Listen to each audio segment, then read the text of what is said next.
दोस्तों, competition academy की YouTube portal पे आपका स्वागत है। आशा करते हैं कि आप सभी लोग अच्छे होंगे और आप लोगों की पढ़ाई भी अच्छी चल रही होगी। इस समय कविता की इकाई चल रही है और कविता की इकाई में महादेवी वर्मा की कविताएं आज लोगों को कराई गई। पूरा PDF दिया गया। UGC नेट के पाठ्यक्रम में अगर आप देखेंगे तो UGC नेट के पाठ्यक्रम में 4 कविताएँ महादेवी वर्मा की लगी हैं। बीन भ्यूँ में तुम्हारी रागनी भी, नीर भरी दुख की बदली, फिर विकल है प्राण मेरे, यह मंदिर का दीप। तो इस तरीके से 4 कविताएं UGC नेट के पाठ्यक्रम में लगी हुई हैं और 7 कविताएं अगर हम देखें तो UPHESC के पाठ्यक्रम में लगी हुई हैं। UPHESC के पाठ्यक्रम में 8 कविताएं लगी हुई हैं। दीप मेरे जल अकंपित है, पंथ रहने दो, मैं न यह पथ जानती रे, सब आँखों के उजले सपने, सबके सपने में यह दीप दामिनी, यह दीप तेरा दामिनी, देव अब वरदान कैसा, नीर भरी दुख की बदली। तो ये सब कविताएं UPHESC के पाठ्यक्रम में लगी हैं, जिसमें से कई सारी कविताओं की व्याख्या भी करा दी गई है। और यहाँ पर इस वीडियो लेक्चर में आप देखेंगे 3 कविताओं की व्याख्या, फिर विकल है प्राण मेरे, यह मंदिर का दीप और पंथ रहने दो अपरिचित। तो इसकी व्याख्या यहाँ पर हम लोग देखेंगे। अगर आप चैनल पर नए हैं तो चैनल को सब्सक्राइब कर लीजिए, वीडियो को ज़्यादा से ज़्यादा शेयर करिए ताकि और भी जो साहित्य के विद्यार्थी हैं, UGC नेट के विद्यार्थी हैं, UPHESC के विद्यार्थी हैं, उनको भी इसका लाभ मिल सके।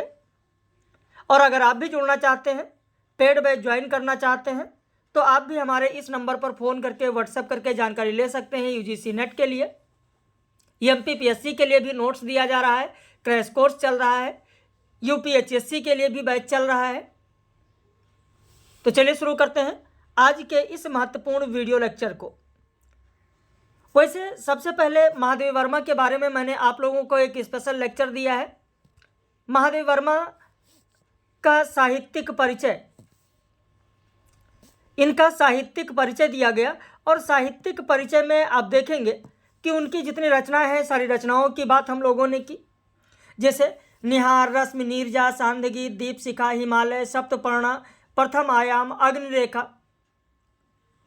ऐसी उनकी जो गद्य विधाएं हैं, जैसे अतीत के चलचित्र है, श्रृंखला की कड़ियां हैं, स्मृति की रेखाएं हैं, पथ के साथी है, क्षणदा है, साहित्यकार की आस्था, संकल्पिता, मेरा परिवार, चिंतन के क्षण।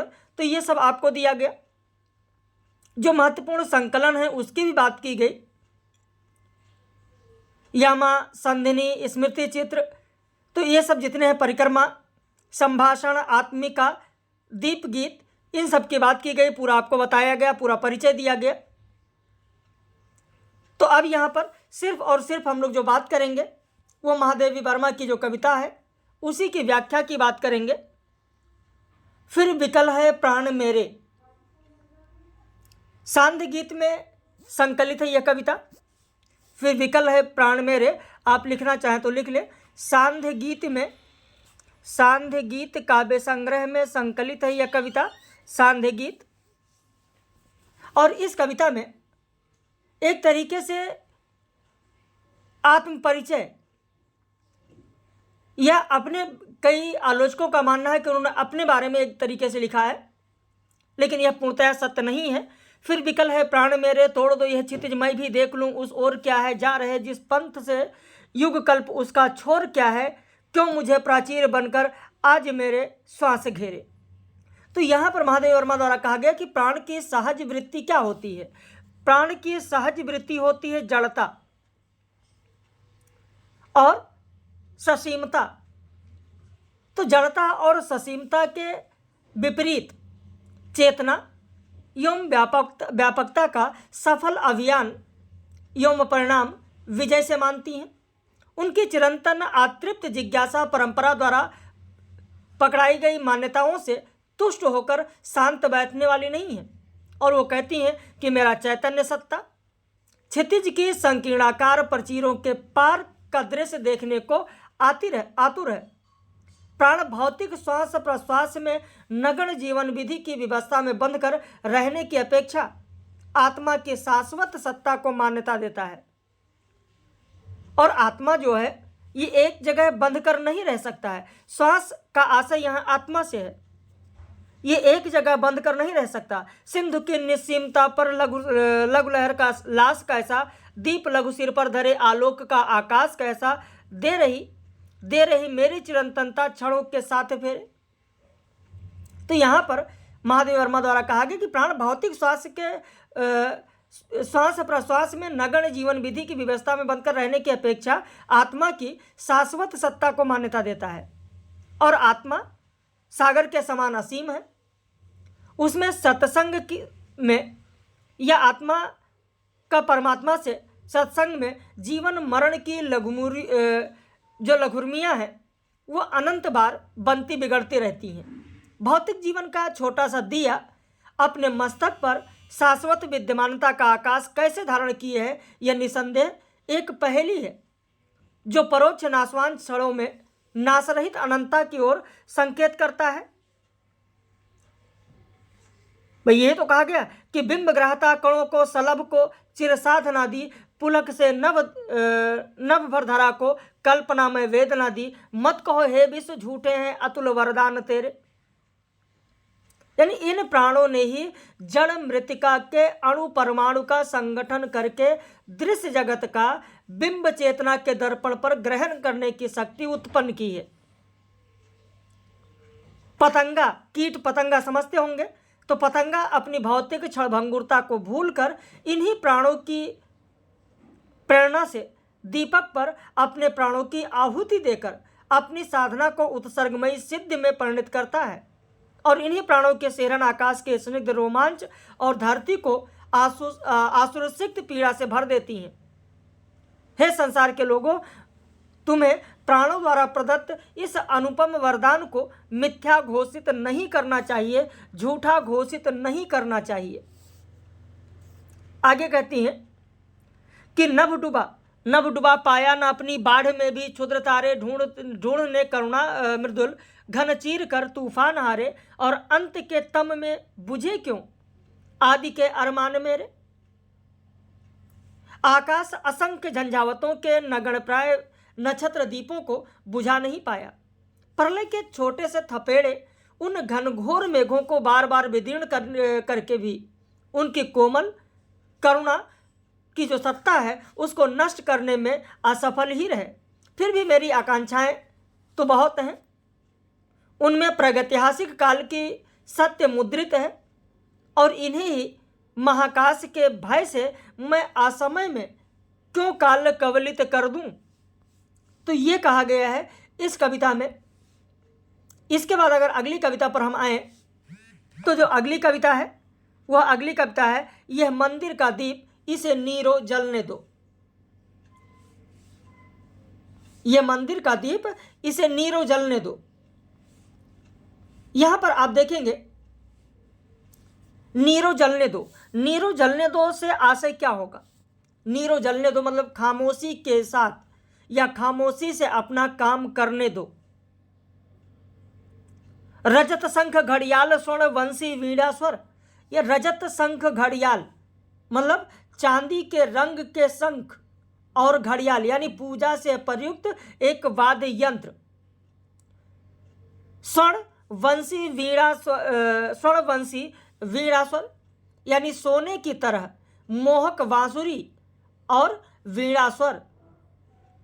गए आरती वेला को सत सत लय से भर, यह आरती वेला से आशय है कि देवता की आरती करने का समय, आरती वेला यानी देवता की आरती करने का समय। जब था कलकंठों का मेला, कलकंठों का मेला कहते हैं सुंदर कंठ स्वरों में गाई गई आरती का समूह स्वर, सामूहिक जो स्वर होता है उसे कहा जाता है कलकंठों का मेला। सारा अर्थ आपको बता दे रहे हैं, जो शब्द यहां पर दिए गए, उसके बाद आगे बढ़ेंगे। बिहसे उपल तिमिर सा खेला, अब मंदिर में इष्ट अकेला। तो बिहसे उपल, यह बिहसे उपल जो दिया गया यानी मानो मंदिर निर्माण में प्रयुक्त पत्थर भी हंस रहे हों, वहां पर जो उपल लगे हैं वो जैसे हंस रहे हों। और अब इष्ट अकेला, इष्ट मतलब मंदिर में, भगवान अकेले हैं तो इष्ट अकेला, इसे अजीर का शून्य गलाने को गलने दो। यहाँ अजीर जो शब्द आया है, अजीर का शून्य की जो बात की गई है, अजीर का शून्य से आशय होगा आंगन का सूनापन, और गलाने को गलने दो इसका आशय होगा सूनेपन को समाप्त करने के लिए इस दीप्त को जलने दो, गलने दो। चरणों से चिन्हित आलिंद की भूम सुनहली, पड़त सिरों के अंक लिए चंदन की दहली। यहां पर जो कहा गया है चरणों से चिन्हित आशय होगा भक्तों के चरणों के निशान। और आलिंद क्या होगा? आलिंद की भूमि, बाहरी दरवाजे के सामने की जगह, यानी मंदिर के बाहरी द्वार के पास की जगह जहां श्रद्धालु जूते चप्पल उतारते हैं उसे कहा जाता है आलिंद की भूमि। पणत सिरों के अंक होगा झुककर मस्तक सटाने में पड़े हुए जो निशान हैं। चंदन की दहली मतलब देहरी, चौखट ये होता है। झर सुमन बिखरे अछत सित, धूप अधर नवेद्य अपरमित, तब में सब होंगे अंतर्नित, सबकी अर्चित कथा इसी लौ में पलने दो। सित मतलब चावल के सफेद दाने का उपयोग पूजा में जो किया जाता है उसे कहा जाता है सित। अछत सित, अक्षत जिसे आप कहते हैं। धूप अधर तो जानते ही होंगे, धूप बत्ती जो होती है और देवता को समर्पित की जाने वाली पूजन सामग्री। नैवेद्य मतलब होगा देवता को समर्पित की जाने वाली भोज्य वस्तु। और अर्चित कथा होती है पूजा अर्चना की बातें। तो इस तरीके के यहां पर ये कथन दिए गए हैं जिनका अर्थ मैं आपको बता रहा हूं। पल के मन के फेर पुजारी विश्व सो गया, और प्रतिध्वनि का इतिहास प्रस्तरों के बीच खो गया। सांसों की समाधि सा जीवन मत्स्य सागर का पंथ बन गया। रुका मुखर कड़कड़ स्पंदन, इस ज्वाला में प्राण रूप फिर से ढलने दो। यह पल के मन के मतलब क्षण रूपी मन का, माला के दाने, प्रतिध्वनि का इतिहास से आशय है दिन भर मंदिर में होने वाली ध्वनियां अब रात में अनगूंज बनकर इतिहास हो गई हैं। प्रस्तर मतलब पत्थरों। मत्स्य सागर क्या होता है? मत्स्य कागज नाम सुना होगा, यानी स्याही। तो यहां पर मत्स्य कागज नहीं, मत्स्य सागर है, यानी स्याही रूपी अंधकार का समुद्र। स्याही रूपी अंधकार का समुद्र मत्स्य सागर का पंथ बन गया। रुका मुखर कणकण स्पंदन, इस ज्वाला में प्राण रूप फिर से ढलने दो। झंझा से दिग्भ्रांत रात की मूर्छा गहरी, झंझा तो समझते ही होंगे, शोर करती हुई बहने वाली वायु। दिग्भ्रांत क्या होता है? दिग्भ्रांत होता है जिसे दिशाओं का बोध ना रह गया हो, भटका हुआ जिसे आप कह सकते हैं। और यहां पर जो आभा जल दिया गया, आभा जल का मतलब प्रकाश रूपी नमी। दूत सांझ का मतलब यह दीपक संध्या के संदेश वाहक की तरह है। प्रभाती मतलब सुबह में गाया जाने वाला गीत, प्रभाती। अब आइए इसकी व्याख्या देखते हैं, एक एक करके इसकी व्याख्या करते हैं। जो कठिन शब्द था वो मैंने आप लोगों को बता दिया। अब आपको समझने में आसानी भी होगी और चीज़ों को बेहतर तरीके से समझ पाएंगे। यह मंदिर का दीप, इसे नीरो जलने दो। रजत शंख घड़ियाल स्वर्ण बंसी वीणा स्वर, गए आरती बेला को सत लय से भर। जब था कलकंठों का मेला, और विहंगे उपल तिमिर था खेला। अब मंदिर में इष्ट अकेला, इसे अजीर का शून्य गलाने को गलने दो। महादेव वर्मा का यहाँ कथन है कि यह मंदिर का दीपक है, इसे चुपचाप जलने दिया जाए। यह दीपक एक संकल्प के साथ जल रहा है। इसका संकल्प यह है कि मंदिर का इष्ट देव अंधेरे में ना रहे, वो पूरी रात जलकर अपने देवता के घर में प्रकाश बनाए रखना चाहता है। महादेव वर्मा की दिनचर्या की चर्चा करती हुई कहती हैं कि चांदी के आगे वो कहती हैं कि रजत रजत से चिन्हित आलिंद की भूमि, सुनहली और प्रणत सिरों के अंक लिए चंदन की दहली, झर सुमन बिखरे अछत सिद्ध धूप अधर नवेदय अपरिमित तम में सब अंतर्निहित, सबकी अर्चित कथा इसी लौ में पलने दो। कहती हैं कि चांदी के रंग के शंख घड़ियाल और सोने के रंग की वंशी वीणा की मधुर ध्वनियों ने आरती के समय को सैकड़ों लयों से भर दिया है, और उस समय सुंदर सुंदर कंठ ध्वनियों का मानो मेला लगा हुआ हो, और इन सब के प्रभाव से मानो मंदिर की दीवारों में लगे पत्थर भी बिहस पड़े हों। इसमें लगे जो पत्थर हैं वो पत्थर लग रहा है क्या कर रहे हैं कि मानो बिहस पड़े हों। सांसों की समाधि सा जीवन मत सागर सा पंथ बन गया, रुका मुखर कणकण स्पंदन, इस ज्वाला में प्राण रूप में फिर ढलने दो। मंदिर के अंधेरे मंदिर में अंधेरे कोने भी मानो खेलने लगे हैं, लेकिन रात होते ही सब लोग चले गए हैं। मंदिर का दरवाजा बंद कर दिया गया है। अब मंदिर के इष्ट देवता नितांत अकेले रह गए हैं। मंदिर का आंगन सूना लग रहा है। मंदिर के सोनेपन को दूर करने के लिए इस दीपक को जल जल कर गलने दो। यह दीपक नहीं जलेगा तो यह सूनापन दूर नहीं हो सकेगा। आगे कहा गया है, अगली पंक्ति आप देखें। संझा है दिग्भ्रांत रात की मूर्छा गहरी, आज पुजारी बने ज्योति का ये लग प्रहरी, जब तक लौटे दिन की हलचल तब तक ये जागेगा प्रतिपल, रेखाओं के भर आभा जल, दूत सांझ का इसे प्रभाती तक जलने दो। दिन भर में न जाने कितने श्रद्धालु मंदिर में आए। उनके कदमों के निशान से आलिंद की भूमि भर गई और सुनहली लगने लगी। यहां पर जो कहा गया था, ऊपर चर्चा की गई थी, उसी को रिपीट कर रहे हैं यहां पर कि सुनहली लगने लगी। श्रद्धालुओं के मस्तक झुककर स्पर्श करने से चंदन का चौखट निशानों से भर गया। दिन भर मंदिर में फूल झड़ते रहे, अक्षत बिखरते रहे, पूजा पाठ भोग चढ़ाई जाने वाली असंख्य वस्तुओं से मंदिर भर गया। रात होते ही सारी चीजें अंधेरे में डूब गई। दिन भर में जितने लोगों ने पूजा अर्चना की है उन सबकी पूजा की कथा इस दीपक को लौ में पलने दो। यह दीपक नहीं जलेगा तो सबकी अर्चित कथा मानो अंधेरे में डूब जाएगी। एक एक क्षण मानो माला के दाने की तरह बढ़ता ही गया और रात आ गई। विश्व रूपी पुजारी इन दानों को जाप करते हुए बढ़ाता गया और अंत में थक कर वो सो गया। मंदिर में ध्वनियों की गूंज अनगूंज मौजूद रही। रात होने पर इन सब का ब्यौरा मानो पत्थरों की दीवारों में खो गया। चारों तरफ सन्नाटा छा गया था कि सोए हुए लोगों की सांसों का आना जाना भर सुनाई पड़ रहा था। ऐसा लग रहा था मानो जीवन सांसों की समाधि बन गया हो।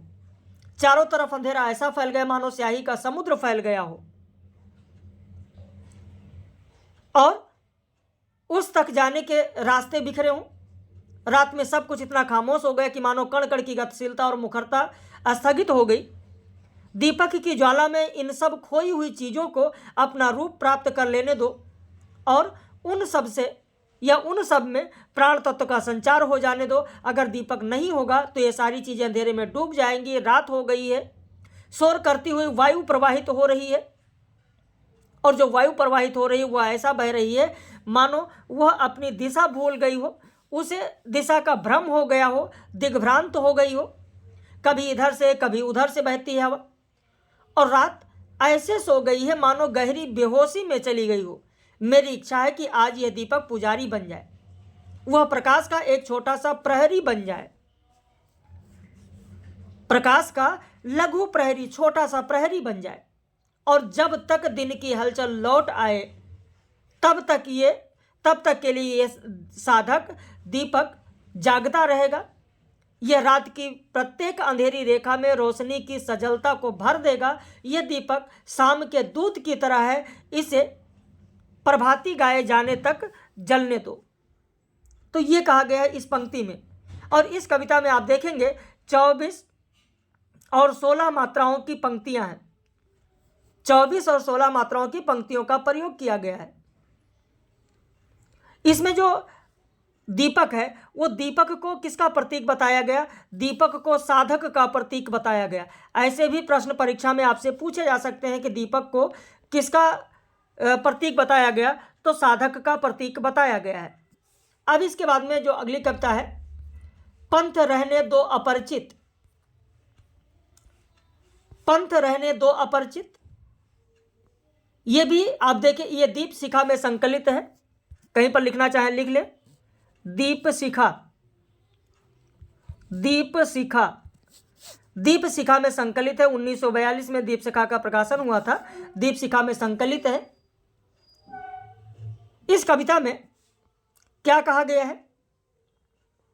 पंथ रहने दो अपरिचित, प्राण रहने दो अकेला, घेर ले छाया अमाबन, आज कंजन अश्रुओं में रिमझिम की यह घिराघन, और होंगे नयन सूखे, तिल बुझे और पलक रूखे, आर्द्र चितवन में यहाँ सत्य विद्युतों में दीप खेला।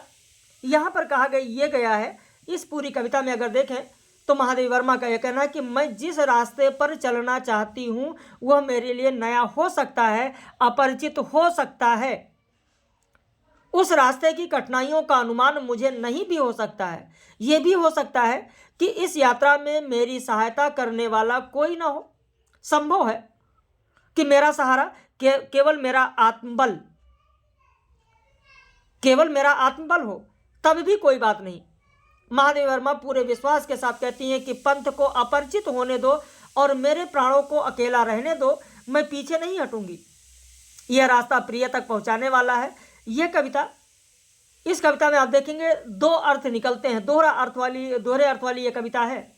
एक अर्थ है स्त्री के संघर्ष से संबंधित और दूसरा अर्थ है प्रिय पथ पर चलने की कठिनाइयों से संघर्ष। रास्ते में आने वाली कठिनाइयां और अपनी हिम्मत। महादेवी वर्मा कहती हैं कि यदि मेरी छाया अमावस्या की काली रात बनकर घेर ले छाया अमाबन, आज कंजल आंसुओं में रिमझिमा ले यह घिरागन। कहती हैं कि यदि मेरी छाया अमावस्या की काली रात बनकर घिरे हुए बादलों से ऐसी बारिश हो मानो निर्मल आंसू बरस रहे हों, और होंगे नयन सूखे, तिल बुझे और पलक रूखे, आर्द्र चितवन में यहाँ सत्य विद्युतों में दीप अकेला। कहती हैं कि अगर मेरी छाया अमावस्या की काली रात बनकर घिरे हुए बादलों से ऐसे बारिश हो मानो निर्मल आंसू बरस रहे हों, फिर भी मैं हार नहीं मानूंगी। वह दूसरे की आंखें होंगी जो विषम परिस्थितियों में दुखी होकर सूख जाती होंगी, और उन आंखों के गोलक बुझ जाते होंगे, उनकी पलकें रूखी हो जाती होंगी। मेरी हिम्मत तो यह है कि डबडबाई आंखों में भी मैंने निगाहों की चमक बनाए रखी है। जैसे बरसते हुए आसमान में सैकड़ों बिजलियां सत्य विद्युतों में दीप खेला। सैकड़ों बिजलियां ऐसे चमकती हैं मानो लगातार दीप जल रहे हों। आगे कहती हैं, अन्य होंगे चरणहारे और हैं जो लौटते देसूल को संकल्प सारे। वे दूसरे लोग होंगे, दूसरे ढंग के लोग होंगे जिनके कदम इन परेशानियों के कारण हार मान लेते होंगे। वे दूसरे ढंग के लोग होंगे जो रास्ते के कांटों को अपने संकल्प सौंप कर हारे हुए की तरह लौट जाते होंगे। दुख वृत्ति निर्माण उन्माद यह अमरता नापते पद, बांध देंगे अंक संस्कृति से तिमिर में स्वर्णबेला। और कहती हैं कि मेरे पांव अमृत की यात्रा कर रहे हैं। मेरे जो पांव हैं वह अमृत की यात्रा कर रहे हैं, वह मृत्यु के भय से मुक्त हैं, और उन्होंने दुखों को व्रत की तरह स्वीकार किया। दुख वृत्ति निर्माण उन्मद, उन्होंने दुख को व्रत की तरह स्वीकार कर लिया है, और वह निर्माण के प्रति उन्माद के स्तर तक का संकल्प ले चुके हैं। कहने का आशय यह है कि मैं हार नहीं मानूंगी। मेरे कदम सृष्टि की गोद में फैले हुए अंधकार के बीच सुनहला सवेरा उत्पन्न कर देंगे। और पराजय की यह कहानी आगे कहती हैं, दूसरी होगी कहानी शून्य में जिसके मीटे स्वर धूल में खोई निशानी। पराजय की यह कहानी दूसरे ढंग की होगी, जहां संघर्ष करने वालों की आवाज शून्य में समाकर मिट गई होगी, और उनकी प्रत्येक निशानी धूल में खो गई होगी। आज जिस पर प्रलय विस्मित मैं लगाती चल रही नित मोतियों की हाट और चिनगारियों का एक मेला। कहती हैं मैं मोतियों की हाट और चिनगारियों का मेला लगा रही हूं। हाट मतलब बाजार, मोतियों की हाट और चिनगारियों का मेला लगा रही हूं। कहने का आशय मैं आंसुओं को क्रांति के रूप में ढाल देना चाहती हूं, इसलिए आज इस हाट और मेला पर प्रलय भी विस्मित हो गया है। जो प्रलय मुझे मिटाने आया था वो मेरी हिम्मत देखकर आश्चर्य से भर गया है, विस्मित हो गया है। हाथ का मधुदूत भेजो, रोज की भूभंगिमा पतझार को चाहे सहेजो। कहती हैं महादेवी वर्मा कि मानो अपने अज्ञात और अनंत प्रियतम को संबोधित करते हुए कहते हैं कि तुम चाहे प्रसन्न रहने वाले वसंत को दूत बनाकर मेरे पास भेजो, और चाहे भौहें चढ़ाकर रोष प्रकट होने वाले भ्रूभंगिमा पतझार को चाहे सहेजो, और चाहे भौं चढ़ाकर रोष प्रकट करने वाले पतझड़ को मेरे पास भेजो। लेकिन मेरा हृदय सब कुछ सह लेगा। ले मिलेगा उर अंचल वेदना जल स्वप्न सतदल, जान लो वह मिलन एकाकी विरह में है दुकेला। मेरा हृदय अअंचल रहकर अपने दुखों के आंसुओं और कमल की तरह सुंदर सपनों को लेकर तुमसे मिलेगा, और एक बात तो ये तय है कि यह मिलन मुझे अकेला कर देगा, क्योंकि संघर्ष की जिन प्रेरणाओं ने मेरे व्यक्तित्व का निर्माण किया है उन सब की पूर्णाहुति इस मिलन में हो जाएगी। यह मिलन मेरे तुम्हारे द्वैत को समाप्त कर देगा। द्वैत की समाप्ति मानो हमारे अस्तित्व व्यक्तित्व को घुला मिला लेने के समान है, और इस तरह यह मिलन मुझे एकाकी हो जाने का एहसास कराएगा, जबकि विरह की स्थिति में मुझे एहसास है कि तुम भी हो और मैं भी हूँ। मेरे लिए मिलन में एकाकी हो जाने का भाव है, और विरह में दोनों के अस्तित्वान होने का भी भाव है। तो यह इस कविता में कहा गया है। इसमें अज्ञात और अनंत प्रियतम को संबोधित करते हुए यह कविता लिखी गई है। तो आशा करते हैं कि ये 3 कविताओं की व्याख्या जो 27-28 मिनट में बताई गई वो आपके समझ में जरूर आया होगा। बाकी जो लेक्चर आपको और दिए गए हैं, पब्लिश नहीं है, उसे भी आप देखिए। बीन भी हूँ मैं तुम्हारी रागिनी भी, नीर भरी दुख की बदली, सब आंखों के उजले सपने, दीप मेरा जल अकंपित, इन सब की व्याख्या दी गई है, जो यूजीसी नेट के पाठ्यक्रम में भी है, यूपीएचएससी के पाठ्यक्रम में भी है। बाकी हम तो बार बार यही कहते हैं कि पंक्तियां आप कम से कम 10-15 बार तो रिवीजन कर ही डाला करो। बार बार पंक्तियों को देखते रहेंगे आप तो जो पंक्तियों पर आधारित प्रश्न आते हैं वो गलत नहीं होंगे। व्याख्या से प्रश्न बहुत ज़्यादा नहीं आते हैं, लेकिन व्याख्या इसलिए करा दी जाती है ताकि जब व्याख्या रहती है तो व्याख्या के माध्यम से कुछ चीज़ें आपके ध्यान में बना रहता है, पंक्तियां ध्यान में बनी रहती हैं। बाकी प्रैक्टिस सेट जो कराते हैं वहाँ पर भी लगातार पंक्तियां आपको देते ही रहते हैं। रात में लाइव कक्षा कराते हैं वहाँ पर भी पंक्तियां आपको देते रहते हैं। तो आशा करते हैं कि महादेवी वर्मा की ये कविताओं की व्याख्या आपके समझ में आई होगी। अगर आप भी जुड़ना चाहते हैं तो बिल्कुल हमारे नंबर पर आप संपर्क कर सकते हैं। नंबर मैंने प्रारंभ में ही बता दिया है। अगर अभी तक आपने नहीं लिखा तो लिख लीजिए 8052584004, ये नंबर लिख लीजिए। इसी पर आप फ़ोन करके या व्हाट्सएप करके फीस और सारी जानकारी ले सकते हैं। MPPSC का अगर नोट्स चाहिए वो भी आपको मिल जाएगा।